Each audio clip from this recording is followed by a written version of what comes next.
اب بتاؤ کہ ان کے استکبار، طنز اور استہزاء کے مقابلے میں تم کیا رویہ اختیار کرو گے؟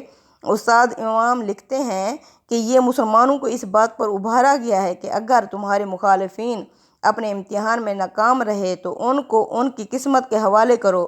تمہارے سامنے صبر کے امتحان کا جو مرحلہ ہے اس میں کامیابی کے لیے عزم و حوصلے کے ساتھ آگے بڑھو۔ کانا ربو کا بصیرہ، یعنی تم مطمئن رہو اے پیغمبر محمد صلی اللہ علیہ وسلم، جو کچھ یہ کر رہے ہیں تیرا پروردگار سب کچھ دیکھ رہا ہے۔ یعنی جب دیکھ رہا ہے تو مطمئن رہو۔ ان تمام مخالفوں کے جو غم تمہیں دیے جا رہے ہیں وہ اللہ اس کے بدلے میں تمہیں فیض المنام کرے گا، تمہیں فلاح اور کامیابی سے ہمکنار کرے گا انشاءاللہ۔ وقال الذین لا یرجون لقاءنا، اور کہا ان لوگوں نے جو نہیں امید رکھتے ہم سے ملنے کی، ہم سے ملاقات کی، یعنی آخرت کی، لولا انزل علینا الملائکہ، تو وہ کہتے ہیں کیوں نہیں ہم پر نازل ہوا فرشتہ، او نرى ربنا، یا ہم دیکھ لیتے اپنے رب کو، لقد استکبروا فی انفسہم، یقیناً انہوں نے بہت بڑا گھمنڈ کیا اپنے دلوں میں، واتوا عتوا کبیرہ، انہوں نے سرکشی کی اور بہت بڑی سرکشی کی۔ فرماتے ہیں اور ان میں جو ہماری پیشی کا اندیشہ یعنی خیال نہیں رکھتے، وہ کہتے ہیں کہ تمہاری جگہ ہم پر فرشتے کیوں نہیں اتارے گئے۔ یہ اس لیے فرمایا کہ آگے جو بات نقل ہوئی ہے وہ ایسے سر پھرے اور مغرور لوگ ہی کہہ سکتے ہیں جو آخرت سے بالکل لاچنت اور بے خوف ہو گئے ہوں۔ الذین کافروا کی بجائے اللہ تعالیٰ نے ان کا ذکر ایک ایسی صفت سے کیا ہے جو ان کی جہالت اور ان کے غرور کو پوری طرح بے نقاب کر دے۔ یا وہ کہتے ہیں کہ ایسا کیوں نہیں ہوا کہ ہم براہ راست اپنے پروردگار کو ہی دیکھتے۔ یہ اپنے جی میں بڑا گھمنڈ لیے بیٹھے ہیں اور اپنی سرکشی میں بہت بڑھ گئے ہیں۔ یعنی خدا کو بے حجاب دیکھنے کا یہ مطالبہ بھی نہایت مغرورانہ ہے۔ مدعا یہ ہے کہ کسی کو پیغامبر بنا کر بھیجنے کی بجائے اسے خود سامنے آ کر ہمارے ساتھ بات کرنی چاہیے تھی، یعنی اللہ کے بارے میں کہتے ہیں کہ وہ صورتحال پیدا ہی نہ ہوتی جو اس وقت پیدا کر دی گئی ہے۔ ان کے مطالبات میں جو گھمنڈ چھپا ہوا تھا یہ قرآن نے اس پر کاری ضرب لگائی ہے۔ اللہ فرماتے ہیں یوم یرون الملائکۃ، جس دن یہ لوگ دیکھ لیں گے فرشتوں کو، لا بشری یومئذ للمجرمین، اس دن کوئی خوشخبری نہیں ہوگی ایسے مجرموں کے لیے، ویقولون، اور یہ اس وقت کہیں گے مہجورا، یہ ان کو دیکھ کر چیخ اٹھیں گے کہ پناہ پناہ، وقدمنا الی ما عملوا، اور ہم متوجہ ہو جائیں گے ان عملوں کی طرف، من اعمال جو انہوں نے کیے ہوئے ہوں گے، فجعلناہ ہباء منثورا، پھر ہم ان عملوں کو اٹھا کر اڑتی ہوئی خاک بنا دیں گے۔ اصحاب الجنت یومئذ خیر، جنتی جو ہوں گے اس دن، خیر بہتر، مستقروں ٹھکانے میں ہوں گے، وہ آسان و مقیلہ، اور بہترین آرام گاہ میں ہوں گے۔ سبحان اللہ۔ اللہ فرماتے ہیں جس دن یہ دیکھ لیں گے فرشتوں کو تو اس دن فرشتے جو ہوں گے وہ ان کے لیے کوئی خوشخبری لے کر نہیں آئے ہوئے ہوں گے، ان کو دیکھ کر یہ چیخ اٹھیں گے پناہ پناہ۔ اصل میں ہجرن مہجورہ کے الفاظ استعمال ہوئے ہیں، عربی زبان میں ہجرن استعاذے کے لیے یعنی پناہ مانگنے کے لیے آتا ہے، جیسے معاذ اللہ، یہ پکاریں گے پناہ پناہ، بچاؤ بچاؤ ہمیں، یعنی اللہ فرماتے ہیں اس دن جو جنتی ہوں گے وہ بہترین ٹھکانے اور بہترین آرام گاہ میں ہوں گے۔ اصل میں لفظ مکیل استعمال ہوا ہے، اس کے معنی قیلولہ کی جگہ کے ہیں، لیکن اپنے عام استعمال کی وجہ سے یہ اس سے الگ ہو کر صرف آرام گاہ کے معنی میں آ جاتا ہے۔ وَيَوْمَ تَشَقَّقُ السَّمَاءُ بِالْغَمَامِ، جس دن آسمان ایک بدلی کے اوپر سے پھٹ جائے گا۔ وَنُزِّلَ الْمَلَائِکَةُ تَنزِيلًا، وہ نمودار ہوگی، یعنی بدلی نمودار ہوگی اور فرشتوں کے پر اس کے اندر سے اتارے جائیں گے۔ الملک یومئذ الحق للرحمن، اس دن حقیقی بادشاہی صرف خدائے رحمان کی ہوگی۔ وکان یومن علی الکافرین عسیرا، وہ دن منکروں کے لیے بڑا ہی سخت دن ہوگا۔ یوم یعض الظالم علی یدیہ، اس دن ظالم اپنے ہاتھوں کو کاٹ کھائے گا۔ یقول یا لیتنی، اور کہے گا ہائے کاش، لاتخذت مر رسولی سبیلا، کاش کہ میں نے رسول کا راستہ اپنایا ہوتا۔ لاتا ہے افسوس، لیتنی لم اتخذ فلانا خلیلا، کاش کہ میں نے فلاں کو اپنا دوست نہ بنایا ہوتا۔ لقد اضلنی عن الذکر، یقیناً اس نے مجھے گمراہ کر دیا نصیحت سے۔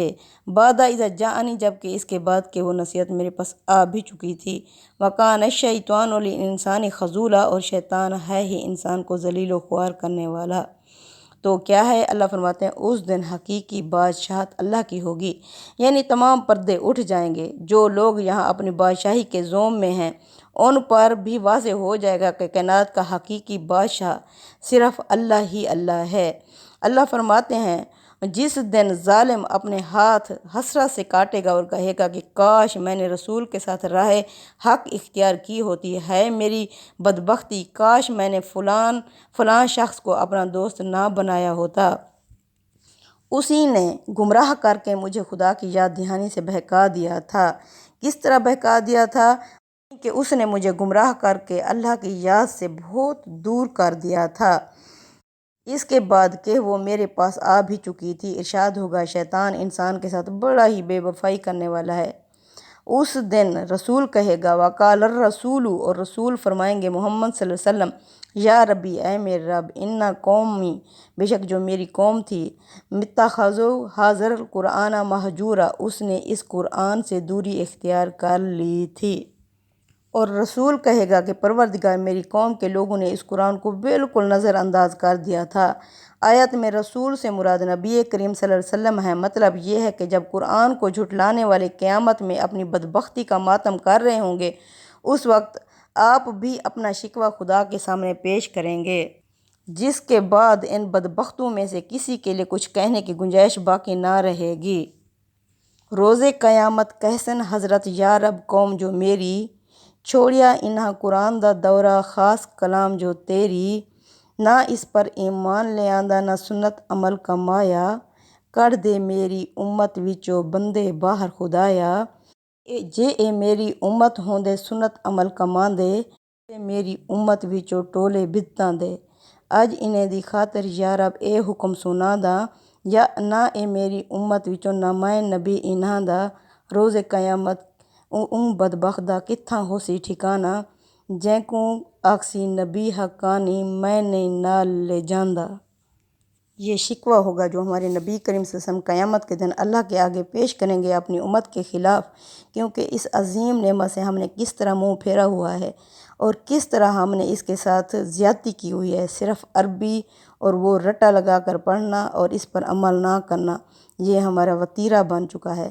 اللہ فرماتے ہیں وَكَذَلِكَ جَعَلْنَا لِكُلِّ نَبِيٍّ عَدُوًّا مِنَ الْمُجْرِمِينَ وَكَفَىٰ بِرَبِّكَ هَادِيًا وَنَصِيرًا، یعنی کہ یہ جس طرح تمہارے دشمن بن کر اٹھ کھڑے ہوئے ہیں اے پیغمبر محمد صلی اللہ علیہ وسلم، ہم نے اسی طرح مجرموں میں سے ہر نبی کے دشمن بنائے ہیں، تو مطمئن رہو تمہارا پروردگار رہنمائی اور مدد کے لیے کافی ہے۔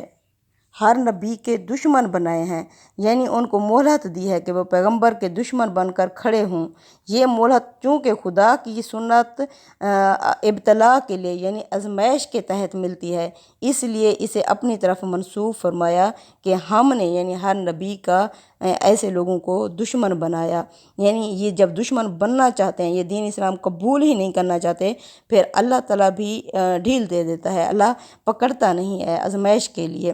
وَقَالَ الَّذِينَ كَافَرُوا لَوْلَا نُزِّلَ عَلَيْهِ الْقُرْآنُ جُمْلَةٌ وَاحِدَةٌ، یہ منکرین کہتے ہیں کہ قرآن سارے کا سارا اس کے اوپر یعنی محمد صلی اللہ علیہ وسلم کے اوپر ایک ہی وقت میں کیوں نہیں اتارا گیا۔ اب یعنی یہ اعتراض اس پہلو سے کیا جاتا تھا کہ قرآن کی صورت میں یہ جو سوچ کر کبھی کچھ مضمون لاتے ہیں اور کبھی کچھ، یہ اس بات کی صریح علامت ہے کہ اسے خود ہی گھڑ گھڑ کر پیش کیا جا رہا ہے، اس لیے کہ خدا تو اس طرح سوچنے اور تھوڑا تھوڑا کر کے لکھنے یا بیان کرنے کی اللہ تعالیٰ کو تو ضرورت نہیں تھی، لہٰذا یہ محمد صلی اللہ علیہ وسلم خود سے تھوڑا تھوڑا گھڑ کر لاتے ہیں۔ اللہ فرماتے ہیں لِنُثَبِّتَ بِهِ فُؤَادَكَ، یہ ہم اس لیے کرتے ہیں تاکہ ہم مضبوط کر دیں، یعنی تھوڑا تھوڑا نازل کر کے اس سے فؤادہ کا آپ کے دل کو، وَرَتَّلْنَهُ ترتیلا، اس لیے ہم نے اسے ٹھہر ٹھہر کر اتارا، یعنی ہم نے ایسا ہی کیا اس لیے کہ اس کے ذریعے سے ہم تمہارے دل کو مضبوط کریں۔ وہ کس لیے، یعنی کہ کس طرح مضبوط کیا جاتا ہے، یعنی حق اور باطل کی جس کشمکش میں اس کتاب نے تمہیں ڈال دیا ہے اس میں تمہاری ہمت بندھائیں، تاکہ تمہیں اطمینان رہے کہ تمہارا پروردگار تمہاری طرف متوجہ ہے، اس کی راہ کی مشکلات میں ہر موقع پر تمہاری رہنمائی کر رہا ہے اور ہر ضرورت میں تمہارے ساتھ ہوتا ہے۔ ان میں سے کوئی چیز بھی تمہیں حاصل نہیں ہو سکتی تھی اگر یہ کتاب ایک ہی دفعہ تمہارے ہاتھ میں پکڑا کر تمام مزاحمتوں کا مقابلہ کرنے کے لیے تمہیں یوں ہی چھوڑ دیا جاتا اور تم محسوس کرتے کہ گویا ایک تختے پر بٹھا کر سمندر کی موجوں کے حوالے کر دیے گئے ہو۔ وَلَا يَأْتُونَكَ بِمَثَلٍ إِلَّا جِئْنَاكَ بِالْحَقِّ وَأَحْسَنَ تَفْسِيرًا، یعنی یہی سبب ہے کہ ہم نے اسے ٹھہر ٹھہر کر اتارا ہے۔ یہ لوگ جو اعتراض بھی تمہارے پاس لے کر آئیں گے اس کا ٹھیک جواب اور اس کی بہترین توجیہ ہم تمہیں دے دیں گے۔ یحشرون علی وجوہہم الی جہنم، ان کے لیے اب دوزخ ہی ہے اور جو لوگ اپنے منہوں کے بل گھسیٹے جائیں گے الی جہنم، جہنم کی طرف، اولئک شر مکان و اضل سبیلا، لوگ ہیں جو برے ہوں گے درجے کے لحاظ سے اور گمراہ ہوں گے سیدھے راستے سے۔ یعنی کس طرح گمراہ ہوں گے، اس لیے کہ جس راہ پر چلے تھے اس کی منزل دوزخ کی شکل میں سامنے آ گئی ہے، کیونکہ انہوں نے دوزخ کی راہ ہی پسند کی تھی۔ جب یہ دیکھیں گے تو وہ دوزخ ہی سامنے ہوگی۔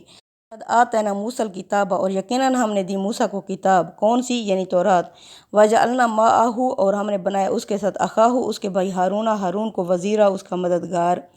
فَقُلْنَا اذْهَبَا، ہم نے کہا کہ جاؤ تم دونوں، إِلَى الْقَوْمِ الَّذِينَ كَذَّبُوا بِآيَاتِنَا، اس قوم کی طرف جس نے جھٹلا دیا تھا ہماری آیات کو، فَدَمَّرْنَاهُمْ تَدْمِيرًا، پس ہم نے انہیں بری طرح تاہ و بالا کر دیا۔ ہم نے موسیٰ کو بھی اسی طرح کتاب عطا فرمائی تھی اور اس کے ساتھ اس کے بھائی ہارون کو اس کا مددگار بنا دیا تھا۔ کیسے؟ یہ اس لیے کیا گیا تھا کہ حضرت موسیٰ اپنے زمانے کے ایک جبروت بادشاہ کی طرف بھیجے جا رہے تھے اور اس کا احساس تھا کہ ان کے بھائی ہارون فصاحت اور بلاغت اور زبان آوری میں ان سے بڑھ کر ہیں، لہٰذا ساتھ ہوں گے تو اپنا فرض بہتر طریقے سے ادا کر سکیں گے، اس لیے اس کے بھائی کو اس کا مددگار بنا دیا۔ پھر دونوں کو حکم دیا کہ ان لوگوں کے پاس جاؤ جنہوں نے ان دونوں کی طرف سے اتمام حجت کے بعد بھی بالآخر ہماری آیتوں کو جھٹلا دیا ہے، پھر ہم نے انہیں پامال کر کے رکھ دیا۔ وَقَوْمَ نُوحٍ لَمَّا كَذَّبُوا الرُّسُلَ، اور قوم نوح نے بھی جب جھٹلایا رسولوں کو، اغرقناہم، ہم نے انہیں غرق کر دیا، وجعلناہم، ہم نے انہیں بنا دیا، للناس، لیے کے لیے، آیۃً، نشانی، وَأَعْتَدْنَا لِلظَّالِمِینَ، ہم نے تیار کر رکھا ہے ایسے ظالموں کے لیے عذابًا علیما، دردناک عذاب۔ اسی طرح جب نوح کی قوم نے رسولوں کو جھٹلایا، رسولوں کو، یعنی ان کے پاس آئے تو ایک رسول تھے، لیکن اللہ فرماتا ہے ان کی قوم نے جب رسولوں ان کی طرف، اگرچہ ایک ہی رسول کی بعثت ہوئی تھی مگر کوئی رسول بھی یہ دعوت ان کے سامنے پیش کرتا تو اس کے ساتھ یہی وہ کرتے، اس لیے ایک رسول کی نافرمانی کو تمام رسولوں کی نافرمانی قرار دیا ہے۔ تو اللہ فرماتے ہیں ہم نے ایسے ظالموں کے لیے تیار کر رکھا ہے دردناک عذاب۔ وعاد و سمود، اور قوم عاد اور قوم سمود، و اصحاب الرسی، اور اصحاب الرسی یعنی کنویں والے، و قارون بین ذالک کثیرا، اور اس کے بعد بہت ساری بستیاں، وکلاً ضربنا لہ الامثال، ہر ایک کی ہم نے مثالیں بیان کر دیں، وکلاً تبرنا تتبیرا، اور ہر ایک کو ہم نے بری طرح تباہ و برباد کر دیا۔ عاد، سمود، اصحاب الرسی، اصحاب الرسی یعنی یہ کون تھے، اس کے بارے میں افسوس ہے کہ ابھی تک تحقیق نہیں ہو سکی کہ یہ کون لوگ تھے۔ قرآن کے مفسرین نے مختلف روایات بیان کی ہیں لیکن ان میں سے کوئی چیز بھی قابل اطمینان نہیں ہے۔ شعراء جاہلیت میں زہیر نے اپنے ایک شعر میں کسی وادی رس کا ذکر کیا ہے، اس سے معلوم ہوتا ہے کہ یہ غالباً عرب کی اقوام بعیدہ میں سے کسی قوم کا حوالہ ہے جس کی طرف رسول کی بعثت ہوئی اور انہوں نے اس کا انکار کر دیا تھا۔ اصحاب رسی اور ان کے درمیان بہت سی قوموں کو بھی ہم نے اسی طرح ہلاک کیا، ان میں سے ہر ایک کو ہم نے پچھلی قوموں کی مثالیں دے کر سمجھایا اور نہیں سمجھے تو بالآخر ہر ایک کو ہم نے نیست و نابود کر دیا۔ وَلَقَدْ آتَوْا عَلَىٰ قَرْيَةٍ الَّتِي أُمْطِرَتْ مَطَرَ السَّوْءِ یہ قریش کے لوگ تو اسی بستی پر سے گزرتے ہیں جس پر بری طرح پتھر برسائے گئے تھے۔ کون سی بستی تھی؟ یہ اشارہ قوم لوط کی بستی کی طرف ہے جس پر سے قریش آئے دن اپنے تجارتی سفروں میں سے گزرتے رہتے ہیں۔ فَلَمْ يَكُونُوا يَرَوْنَهَا بَلْ كَانُوا لَا يَرْجُونَ نُشُورًا، پھر کیا اس کو دیکھتے نہیں رہے؟ نہیں، یہ بات نہیں، بلکہ یہ دوبارہ اٹھائے جانے کی امید ہی نہیں رکھتے۔